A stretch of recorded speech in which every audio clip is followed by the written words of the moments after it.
کلام فرید، لیکن ترجمہ کس کے کلام کا ہے؟ ان التیاری حسبا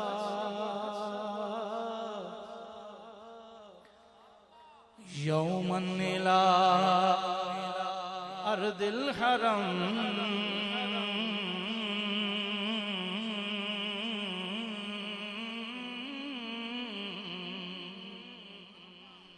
بلغ سلامی روضة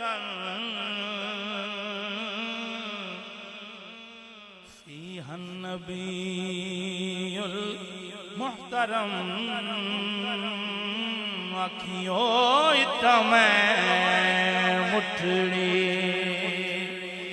نیت جان بلبو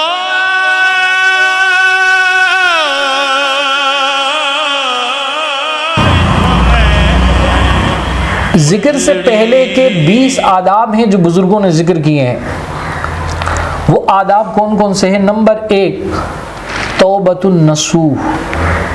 اب اس کی تشریح آپ فرماتے ہیں شیخ عبدالوہاب شعرانی رحمۃ اللہ تعالی علیہ کہ ہر بے مقصد بات، فعل اور ارادے سے توبہ کرے. یہ ذکر سے پہلے کے آداب ہیں.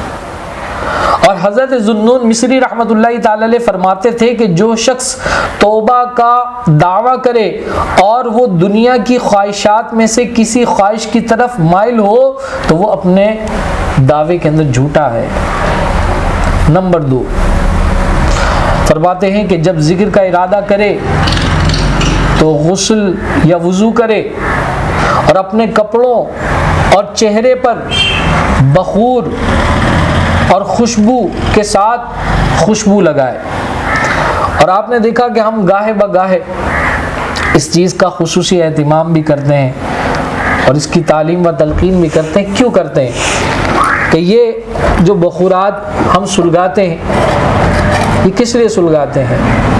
کہ اس بخور کی خوشبو سے برکات نصیب ہوں، اس بخور کی خوشبو سے رحمت قریب ہو، اس بخور کی خوشبو سے پاکیزگی کا رجوع ہو، اور جو شیاطین ہیں وہ سب دور ہوں، جو خلل ڈالنے والے ہوں، جو ذکر اذکار کے اندر خلل کرنے والی چیزیں ہیں وہ ان بخورات سے دور ہو جاتی ہیں، ان خوشبویات سے دور ہو جاتی ہیں. اس لیے بزرگ فرماتے ہیں کہ آپ جو ہے وہ ذکر کرنے سے پہلے اہتمام کریں. مجھے یاد پڑتا ہے عبد الرحمن بھائی، یہ سلسلہ تو ہم انشاءاللہ ذکر کے آداب جو ہے وہ اس کا چلاتے رہیں گے کیونکہ 20 آداب ہیں، لیکن ساتھ آپ سے گفتگو بھی رہے. مجھے یاد پڑتا ہے کہ بابا جی کے پاس جو ہے مجھے یاد پڑتا ہے ہمارے جو لاہور کے اندر بابا جی کے جو دوست ہیں چودھری افضل صاحب. جی جی بالکل، میں ان کے پاس بیٹھتا ہوں. اچھا ماشاءاللہ، بڑے ہی زبردست درویش ہیں اور ماشاءاللہ حیات ہیں. اللہ تبارک و تعالیٰ نے آپ پر بڑی کرم نوازی کی ہے اور بڑی کرم نوازی کے دروازے آپ پر کھولے ہیں. اور درود شریف کے حوالے سے آپ کو بڑا مقام حاصل ہے، بڑا ملکہ حاصل ہے، اور بڑی اللہ تبارک و تعالیٰ نے آپ کو روحانیت خاص نصیب فرمائی ہے. اور خاص طور پر آپ ذکر اللہ کی اور درود شریف کی ہر سائل کو تعلیم و تلقین کیا کرتے تھے کہ آپ جو ہے چلے گئے ان کے پاس تو وہ آپ کو ضرور ذکر اللہ کی تعلیم و تلقین کریں گے. اور درود شریف کے حوالے سے بھی وہ اجازت دیتے ہیں، لیکن اس کے آداب اور طریقے بڑے خاص وہ تعلیم کرتے ہیں کہ بھائی بڑا ادب کے ساتھ تم نے اس کو پڑھنا ہے. مجھے یاد پڑتا ہے ایک واقعہ، بابا جی موجود تھے صوفی صاحب کے ساتھ، چودھری صاحب کے ساتھ حجرے کے اندر. تو چودھری صاحب کا ایک مرید تھا جو اس وقت جو ہے تسبیح اس کے ہاتھ میں تھی اور وہ درود شریف پڑھ رہا تھا. عبد الرحمن بھائی وہ واقعہ آپ کے ذہن میں ہے ان کا؟ نہیں. اچھا ذہن میں نہیں. بابا جی مجھے واقعہ سنایا کرتے تھے بابا جی کی زبانی. بابا جی کہتے ہیں کہ ان کا ایک مرید تھا، کافی عمر رسیدہ، کافی عمر تھی ان کی. تو وہ روزانہ جو ہے وہ درود شریف پڑھتا تھا. اب معاملہ یہ تھا کہ میں نے کہا نا کہ بابا جی کے سامنے اگر کوئی شخص درود شریف پڑھنا شروع کر دے یا نعت شریف پڑھنا شروع کر دے تو بابا جی بڑے جلال میں آ جایا کرتے تھے اور کہتے تھے کہ بھائی اللہ تبارک و تعالی نے قرآن مجید کی جو آیت ہے اس پر غور کرو. ان اللہ و ملائکتہ یصلون علی النبی یا ایھا الذین آمنوا صلوا علیہ وسلموا تسلیما. تو کہا کہ اس آیت پر غور کرو کہ ایسے ہی درود شریف نہیں پڑھا, پہلے اللہ تبارک و تعالی نے فرشتوں کو بلایا, ایک مجلس لگائی, اہتمام کیا, تیاری کی, اور اس کے بعد خود بھی پڑھا اور اپنے ملائکہ کو بھی کہا, اور اے ایمان والو تمہیں بھی کہا کہ تم بھی درود پڑھو. تو اس درود پڑھنے سے پہلے تیاری ہے, اہتمام ہے. تو بابا جی اس معاملے کے اندر بڑا احتیاط فرمایا کرتے تھے اور اصلاح بھی کیا کرتے تھے گاہے بگاہے. اگر کوئی شخص ایسے ہی باتوں کے دوران درود شریف پڑھ رہا ہے تو روک دیا کرتے تھے, کہتے تھے کہ یہ بے ادبی ہے, یہ گستاخی ہے, یہ بے ادبی ہے, اس طرح یہ آداب نہیں ہے درود شریف پڑھنے کے. کہ ایک طرف تو دروازہ بھی کھٹکھٹا رہا ہے مسجد نبوی کا, آقا علیہ الصلوۃ والسلام کا, اور چہرہ بھی تو نے دوسری طرف کیا ہوا ہے, تو یہ ٹھیک نہیں ہے. تو ان کا واقعہ میرے ذہن میں آیا. بابا جی جو ہے ان کے بابا جی کے سامنے وہ تسبیح کے اندر درود شریف پڑھ رہے تھے. تو بابا جی نے کہا کہ کیا پڑھ رہا ہے؟ تو کہا کہ درود شریف پڑھ رہا ہوں. تو بولا کتنی مرتبہ درود شریف پڑھ لیتا ہے؟ ہاں ٹھیک ہے, یہ کچھ ذہن میں آ گیا. اگر آپ اپنی زبانی سنائیں. نہیں آپ سنائیں آپ. تو غالباً اس نے کہا تھا کہ میں 5000 مرتبہ پڑھتا ہوں. لمبی چوڑی تعداد بتائی تھی, بڑی لمبی چوڑی تعداد بتائی تھی. کہا میں اتنی تعداد کے اندر پڑھتا ہوں. تو بابا جی نے کہا کہ بھائی اتنی تعداد میں پڑھتا ہے تو کبھی کچھ ہوا بھی اس کا؟ تو کہا کچھ بھی نہیں ہوا. پھر بابا جی نے کہا کہ آج رات جیسا میں بتاتا ہوں اس طریقے سے, اس ادب کے ساتھ تم نے درود شریف پڑھنا ہے اور پھر مجھے بتانا ہے کہ کیا ہوا تھا. تو کہا تھا کہ زیادہ نہیں, صرف 100 مرتبہ پڑھ لینا درود شریف, صرف 100 مرتبہ پڑھ لینا. بابا جی نے ایک ترتیب بتائی, آداب بتائے. وہ گیا, وہ دوسرے دن جو ہے وہ ناچتا ہوا جھومتا ہوا بابا جی کے پاس آیا حجرے کے اندر اور کہا کہ بھائی, کہا کیا ہوا؟ کہا جو ساری زندگی نہیں ہوا وہ ہو گیا. بولا کیا ہوا؟ کہا میں درود شریف پڑھ رہا تھا, ابھی پڑھتے ہوئے صرف 33 مرتبہ ہوا تھا. بالکل. تو میں کیا دیکھتا ہوں کہ حضرت داتا گنج بخش علی حجویری رحمت اللہ تعالی علیہ تشریف لے آئے اور انہوں نے میرے ہاتھ سے تسبیح لی اور چھینی اور کہا کہ تیرا منہ ہے درود پڑھنے والا کہ تو حضور پر درود پڑھے گا. اور کہا جب میں نے ان کی زیارت کی کہ ساری زندگی میں دعا کیا کرتا تھا کہ خواب میں ہی داتا صاحب کی زیارت ہو جائے, خواب میں ہی میں ان کا دیدار کر لوں. آج میں جاگتی آنکھوں سے داتا صاحب کو دیکھ رہا ہوں تو ایک عجیب سی کیفیت ہوئی اور اسی کیفیت کے اندر مست الست ہو کر وہ بے ہوش ہو گیا اور صبح اٹھا. تو بابا جی کو یہ سارا معاملہ ذکر کیا اور کہا کہ تو نے جو ہے 33 دفعہ پڑھا. تو داتا صاحب تشریف لے آئے. خدا کی قسم اگر تو 100 دفعہ پڑھ لیتا ویسا جیسے میں نے بتایا تھا تو تو جاگتی آنکھ سے حضور کا دیدار بھی کر لیتا, حضور کی زیارت بھی کر لیتا. بالکل. یہ اللہ کے محبوب, پھر اللہ کا خاص محبوب ہے جی. اللہ کا محبوب ایک ہی ہے, وہ نبی پاک صلی اللہ علیہ وسلم, پھر حضرت ابو بکر صدیق رضی اللہ تعالیٰ, پھر حضرت عمر فاروق رضی اللہ تعالیٰ, حضرت عثمان غنی رضی اللہ تعالیٰ, حضرت علی رضی اللہ تعالیٰ, یہ سب کے محبوب ہیں. تو ہمارے بھی محبوب ہیں, لیکن وہ تو ادب کیا, تو وہ تذکرہ چودھری افضل صاحب کے ساتھ پاس جب بیٹھتے ہیں نا, وہ کہتے ہیں بلے 11 مرتبہ پڑھ, لیکن سونے سے پہلے لیٹ نائٹ جس کو ہم بولتے ہیں, تو خاموشی سے کوئی درمیان میں بات نہیں کرنے کے, بے ادبی نہ, یا خوشبو لگا, جائے نماز پہ بیٹھ. اچھا یہ ساری ہم باتیں کر رہے ہیں نا, اس کی اولین شرط نماز ہے. بے شک یہ مگر لوگ کوئی نہ بھول جائے کہ نماز نہیں پڑھی، اور اولین شرط نماز ہے. ہماری آج کی تبلیغ، یہ تبلیغ ہے نا دین کو پھیلانا، اور درود پاک یہ کوئی چھوٹی موٹی بات نہیں ہے. چودھری افضل صاحب پنجاب کے رہنے والے ہیں، لاہور کے رہنے والے ہیں. مجھے پنجابی میں کہتے ہوتے ہیں کہ عبد الرحمان نہ درود شریف پڑھیا کر، اے کنڈ نہیں لگن دیندا، نہ ایس جہان نہ اس جہان. تو یہ ہے کہ نسبت کسی بندے کی کسی بڑے افسر کے ساتھ تعلق ہو نا تو بڑے بڑے کام کر لیتا ہے. تو جس کا تعلق امام الانبیاء اور خاتم النبیین صلی اللہ علیہ وآلہ وصحبہ وسلم کے ساتھ جس کی نسبت ہو جائے اور اس کو باشی مل جاتی ہے بھائی. تو یہ ہے کہ ادب، یہ جو آپ یہ بیان کر رہے ہیں نا جی جی بزرگوں کی باتیں، فائدہ تو بہت ہوتا ہے بزرگوں کے پاس بیٹھنے کا. لیکن یہ ہے کہ درود پاک پڑھنا ہے، اولین شرط نماز، فرائض پورا کرنا ہے. تو یہ وہی بات ہے کہ یہ کنڈ نہیں لگن دینا، یعنی کہ کسی آپ کو جو ہے نا آج کل کتنے مسائل ہیں بے شمار، کسی کا بچے کا بچی کا کاروباری اور لڑائی جھگڑے، کتنی پریشانی ہیں. اور بس اس کو مشغول بنائیں، اس کو اہتمام بنائیں، اہتمام کریں اس کا، اور اس کا روٹین بنائیں. تو انشاءاللہ ہمارا تو جو ہمارا چودھری صاحب ہے نا یا بابا جی فرماتے ہوتے تھے کہ یار تیرا کام نہیں نہ ہوئے گا تو میں نے ہاتھوں پھاڑ لیں.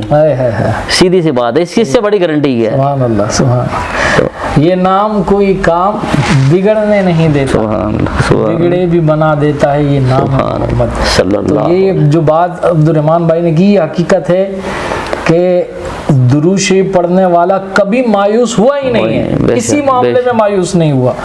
آج جو ہم درود شریف کے حوالے سے بات ہم کر رہے ہیں اور خاص طور پر درود تاج کے حوالے سے ہم نے ذکر کرنا ہے، تو یہ ایسا درود ہے کہ اس درود کے پڑھنے والے کے متعلق بزرگان طریقت رحمہم اللہ فرماتے ہیں کہ مایوسیوں کو دور کرنے کے لیے اس درود کا پڑھنا بہت فائدہ مند ہے، کہ مایوسی دور کرتا ہے.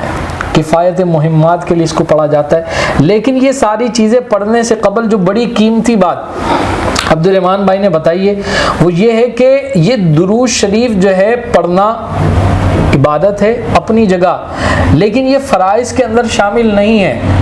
یہ نفلی عبادت ہے، سنت ہے، بزرگوں کا طریقہ ہے. لیکن جو فرض ہے نماز، یہ اس درود شریف پڑھنے کے لیے بھی شرط اول ہے کہ آپ نے درود شریف پڑھنا ہے تو پہلے اپنے فرائض سے فارغ ہونا ہے، فرائض کی پابندی آپ نے کرنی ہے. یہ نہیں ہے کہ آپ نماز نہیں پڑھ رہے ہیں اور تسبیح آپ کے ہاتھ میں ہے، آپ درود شریف پڑھ رہے ہیں، تو ایسا نہیں ہونا چاہیے.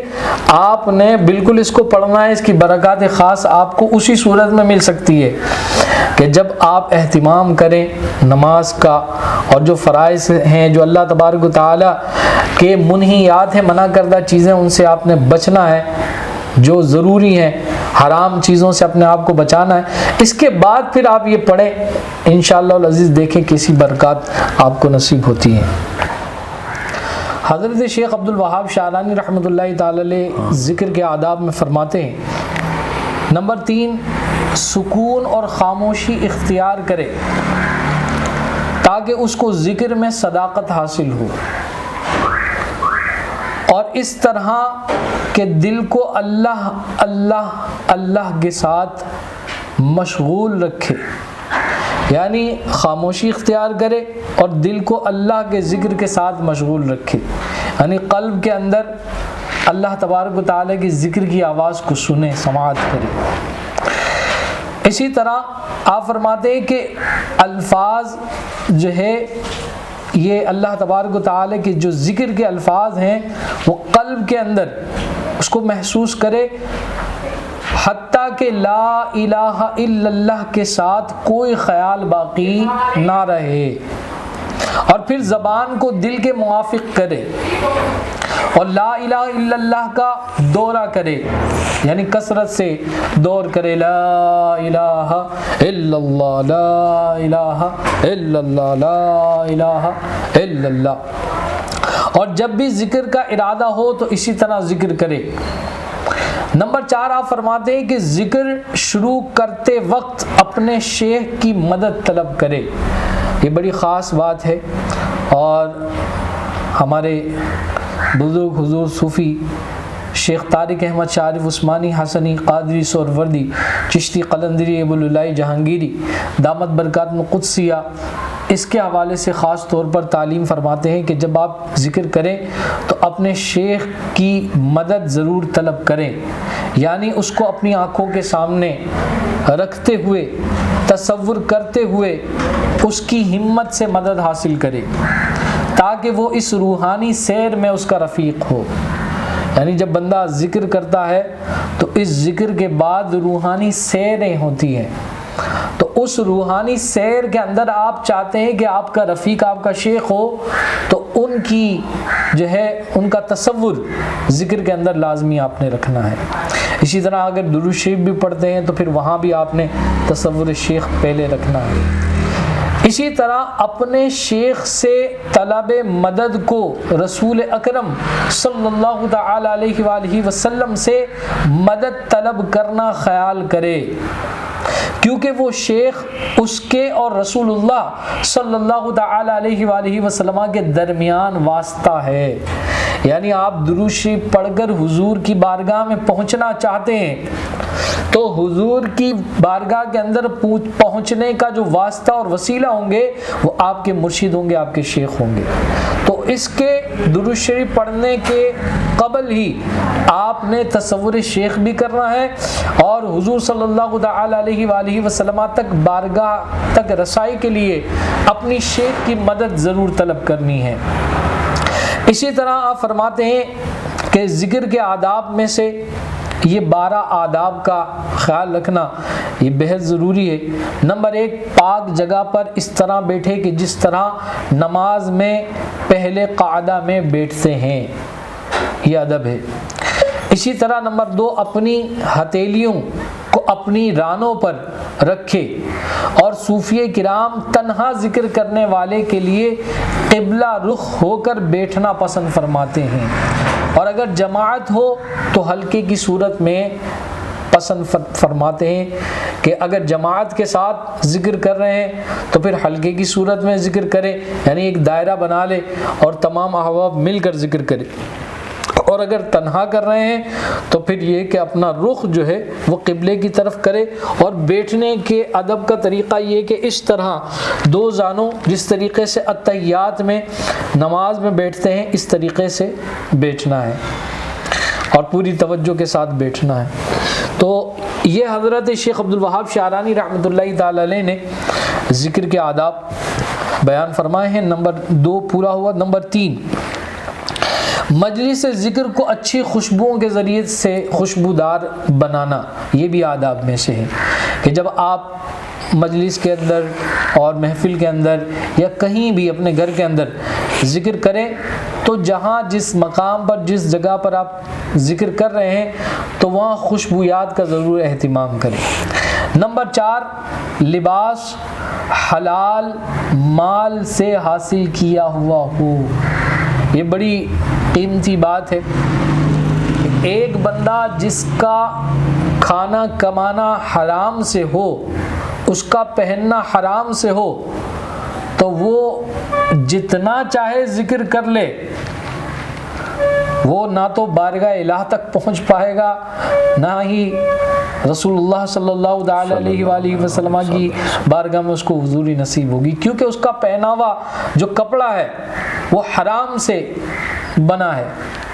تو اس میں بزرگان دین رحمہم اللہ جو ذاکرین ہیں اس کو لقمہ حلال کی بہت زیادہ تلقین و تعلیم فرماتے، اور اس پر بڑی جو ہے خود بھی کاربند ہوتے ہیں اور اپنے مریدین اور متعلقین کو اس بات پر بڑا جو ہے وہ فرماتے، کہتے ہیں کہ ایک تو اپنی زبان کی تم نے حفاظت کرنی ہے کہ اس زبان سے غلاظت اور گندگی اور نجاست نہ نکلے، اور اسی طرح لقمہ حلال جو ہے وہ تم نے اپنے بطن میں اتارنا ہے، اپنے اولاد کو بھی جو ہے لقمہ حلال کھلانا ہے، اور حلال ہی پیسے سے جو آپ کا لباس ہے وہ بنا ہوا ہو، یہ ذکر کے آداب میں سے۔ نمبر 5 آپ فرماتے ہیں کہ تاریک جگہ اور خلوت ہو یا تہ خانہ ہو یا ایسی جگہ ہو کہ جو کہ بند ہو، ایسی جگہ پر، تاریک جگہ پر ذکر کرنے سے اس ذکر کی جو برکت ہے وہ مزید حاصل ہوتی ہے. لیکن اگر تاریک جگہ میسر نہیں ہے تو وہ پھر کہیں بھی ذکر کر سکتا ہے، لیکن یہ آداب میں سے ہے. اسی طریقے سے نمبر 6 آپ فرماتے ہیں ذکر کے آداب میں سے یہ ادب بھی ہے کہ آنکھوں کو بند رکھنا. آنکھوں کو بند رکھنا، کیونکہ جب ذاکر اپنی آنکھوں کو بند رکھتا ہے تو اس پر ظاہری حواس کے راستے تھوڑا تھوڑا کر کے بند ہو جاتے ہیں، اور ان کا بند ہونا یہ قلبی حواس کے کھل جانے کا سبب ہوتی ہے. یہ بڑی راز والی بات ہے.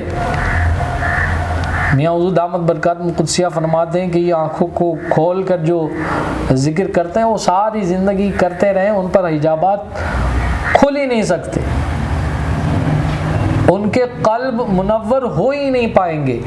برکتیں تو ملے گی اس ذکر کرنے کی، لیکن جو اضافی چیزیں ہیں، جو خاص چیزیں ہیں جس کے لیے یہ اہتمام کیا ہے، اس بارگاہ تک رسائی کے حوالے سے جو حجابات ہیں وہ کھل ہی نہیں پائیں گے. مزید فرماتے ہیں نمبر 7 جب تک ذکر کرے اپنے شیخ کو آنکھوں کے سامنے تصور کرے، اور صوفی کرام کے نزدیک اس ادب کی سب سے زیادہ تاکید ہے، کیونکہ مرید اپنے شیخ سے اللہ تعالی کے ساتھ ادب کی طرف ترقی کرتا اور مراقبہ کرتا ہے.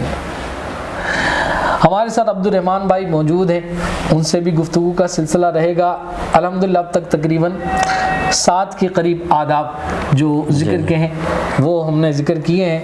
عبد الرحمن بھائی، ہمیں چونکہ آپ کے والد گرامی سے ایک خاص جو ہے ورثے میں بھی نعمتیں آپ کو نصیب ہوئی ہے، اور بابا جی اکثر یہ واقعہ سنایا کرتے تھے، کہتے تھے کہ عبد الرحمن کے اندر بھی خصوصیت موجود ہے، اور ایسی کہ بچپن کے اندر لوگ دوسرے کھیل کھیلا کرتے تھے، میں نے دیکھا کہ عبد الرحمن جو ہے وہ پیری مریدی والا کھیل کھیلتا تھا. کہ عبد الرحمن جو ہے ایک صوفہ جو ہے، تکیہ جو ہے وہ لگا لیتا، اور لگانے کے بعد جو ہے اس تکیے کے اوپر بیٹھتا، اور بیٹھنے کے بعد دیگر جو آپ کے کزن اور بھائی وغیرہ ہیں، بہنیں وغیرہ، ان کو ساتھ بٹھا کر وہ کہتا کہ بھائی میں پیر صاحب بن گیا ہوں، اب آپ سارے ملو. سرکار یہ بچپن کے واقعات کو ذکر کریں. بچپن کے یہ ہے کہ میری دادی ماں تھی جی، آپ کو سنا ہوگا کہ عورتیں نے آنا ان کے پاس، ان کا جو نظام تھا. تو اصل میں طیبہ جان میرے صوفی بلال صاحب، انہیں بھی میں نے دیکھا ہے کہ انہیں بھی پیران نظام کے ساتھ ادب عزت کرتے ہوئے. تو پھر صوفی افضال صاحب ہیں، وہ سید عبد المالک شاہ صاحب کے ساتھ ان کا نسبت. تو یہ جب گھر میں سب اس طرح کا ماحول دیکھتے ہیں تو پھر بچے وہ اس طرح کی حرکتیں کرتے ہیں. تو بات یہ ہے کہ وہی ہے کہ اللہ کا فضل اور حضور نبی پاک صلی اللہ علیہ وآلہ وسلم کی شفقت، تو بس وہ ہے. تو اللہ پاک اپنا فضل کرے. اچھا، والد صاحب کے کن کن بزرگوں سے ملاقات کے معاملات رہے ہیں، ان کا بھی تذکرہ کریں، اور مجازیب وغیرہ سے بھی ملاقات کا سلسلہ ہوتا تھا. والد صاحب میرے صوفی اصغر علی صاحب چشتی رحمۃ اللہ علیہ کا مرید تھے. تو میرے والد صاحب شروع سے ہی جمعرات جو ہے نا داتا صاحب سرکار رحمۃ اللہ دربار پہ پکی ان کی حاضری ہوتی تھی.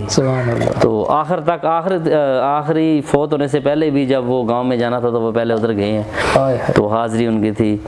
تو یہ ہے کہ ادھر کافی لوگوں سے پھر لوگوں کے ساتھ بیٹھنا، لیکن حضور داتا صاحب رحمۃ اللہ دربار پہ ان کی بہت زیادہ حاضری تھی. جو میں جتنا جانتا ہوں میں اتنا بتا رہا ہوں. تو یہ ان کے پیر مرشد کی شفقت اور حضور نبی پاک صلی اللہ علیہ وآلہ وسلم اور درود پاک جو ہے نا، جو نظام آپ جس سلسلے میں ہم نے یہ پروگرام کیا ہے، جی تو ہماری یہ جو تبلیغ ہماری وہ سارا وہ جو لب لباب ہے نا، وہ حضور نبی پاک صلی اللہ علیہ وآلہ وسلم خاتم النبیین آقا کی محبت ہے. تو یہ سب اس کے ساتھ ہی سسٹم ہے، وہ بزرگوں کا ملنا. پھر حالانکہ صوفی بلال صاحب مریض تھے شروع میں، صوفی اصغر علی صاحب کے بعد بعد میں وہ خواجہ کرام حسین صاحب رحمۃ اللہ علیہ کے مرید ہو گئے. تو یہ ہے کہ یہ وہ جو چنگاری ہے نا وہ ادھر سے لگی ہے صوفی اصغر علی صاحب چشتی رحمۃ اللہ علیہ سے. تو بزرگان دین ہمارے چشتیاں کے علاقے میں تو خیر بہت مجذوب، ہمارے ادھر بابا تاج سرور رحمۃ اللہ علیہ کا دربار ہے، خواجہ نور محمد مہاروی رحمۃ اللہ علیہ کا دربار ہے. تو ہمارا خاندانی کو دادا ابو سے دادی می سے بھی یہ سسٹم تھا کہ بزرگان دین کے بہت عقیدت والے تھے. تو اسی نسبت سے جو بات بتا رہے ہیں یہ چھوٹے ہوتے بات ہوئی ہوگی کہ چھوٹا تھا میں. تو یہ دیکھتے ہیں نا، پھر وہ ایک سید بادشاہ تھے، وہ اپنے پوتے کی بات سنا رہے تھے کہ وہ باہر بیٹھ کے وہ کہتا ہے کہ ہاں بھائی جس نے تویز لینے تو میری خدمت کرو اور تویز لے لو. وہ بچے کو تو اس طرح تھا نا، وہ بچہ وہ ان کی شرارتیں بھی بس اس طرح ہی ہوتی ہیں. تو یہ ہے کہ اللہ پاک اپنے حفظ و مان میں رکھے. اور حضور نبی پاک صلی اللہ علیہ وآلہ وسلم کی جو محبت ہے نا، جس سلسلے میں ہم نے پروگرام کیا ہے درود پاک کے سلسلے میں، اللہ پاک یہ نصیب کر دے نا. اور یہ سب سے بڑا انعام ہے. میں کہتا ہوں کہ جتنی بھی لوگ اتنا یہ پڑھ لو، یہ کر لو، وہ کر لو، کبھی نماز پڑھنے کے بعد درود پاک پڑھ کے تو دیکھو، لیکن روٹین سے. تو اللہ پاک کے جو فضائل ہیں، فضل و کرم ہے، وہ اس کی بارشیں نہ ہو تو پھر کیا نا. سبحان اللہ. لوگ بڑا بڑا کچھ بتاتے ہیں، انبار لگ جائیں گے پیسوں کے، یہ ہو جائے گا. جب وہ انبار کا مالک ہی مل جائے، خزانوں کا مالک ہی جب مل جائے تو پھر ہمیں کس چیز کی ضرورت ہے. سبحان اللہ. ابھی مجھے آپ کہیں کہ آپ کو میں کسی جگہ پہ لے کے چلتا ہوں، ادھر سے آقا کریم صلی اللہ علیہ وآلہ وسلم کی محبت ملتی ہے یا وہ خوشبو ملتی ہے، تو مجھے تو اس کے علاوہ کچھ نہیں چاہیے. سبحان اللہ. سبحان اللہ. اس سے زیادہ بھی کچھ نہیں چاہیے، اس سے زیادہ ہے بھی کچھ نہیں. تو یہ ہے کہ ہمارا جو آپس میں بانٹ رہے ہیں، یہ درود پاک کی محبت بانٹنی ہے. تو جب یہ ہم پڑھنا شروع کر دیں گے، پھر جب تھوڑی سی جب روٹین بنا لیں گے کہ روز بیٹھنا، کسی دنیا دار بندے کے در پہ جاؤ نا تو وہ بھی پوچھ ہی لیتا ہے سال 2 سال بعد 6 مہینے بعد. تو یہ تو وہ در ہے کہ جہاں پہ تو جو غیر مذہب ہے وہ موجے کرتے ہیں. تو جو امتی ہے یا امتیہ ہے، تو خصوصاً جو بہنیں ہیں گھر میں بیٹھتی ہیں، یہ بہنوں کو اس لیے کہتے ہیں کہ انہوں نے زیادہ باہر نہیں نکلنا ہوتا، یہ برائیوں سے پاک آنکھیں، اور ان کے معاملات تھوڑے سے اللہ کا فضل بھی ان پہ کافی ہوتا ہے. تو یہ ہے کہ یہ خصوصاً ادھر ادھر جانے کی بجائے اپنی نماز پہ دھیان دیں، اور اس کے بعد جو درود پاک کہ تھوڑا سا دھیان دیں گے نا تو جو ہر چیز ہی ملے گی. لوگ بڑے بڑے دعوے کرتے ہیں، میں کہتا ہوں اس سے دولتوں کے انبار بھی لگیں گے، اور جو دل کا اضطراب ہے نا، بے چینی ہے، وہ دور ہوگی. سبحان اللہ. اور ہمیں تو ہمارے بزرگوں نے یہ بتایا، اور اللہ کا فضل ہے کہ اور یہ عرصہ دراز سے چلتا آ رہا ہے اور چلتا رہے گا انشاءاللہ. جو خاتم نبیین آقا کی محبت ہے نا، وہ اس کے علاوہ تو ہمیں تو کچھ نہیں نظر آتا ہی نہیں ہے، اور اچھا بھی کچھ نہیں لگتا. صحیح بات ہے. اللہ تعالیٰ اس محبت میں مزید برکت عطا کرے، مزید جو ہے وہ دوام نصیب فرمائے.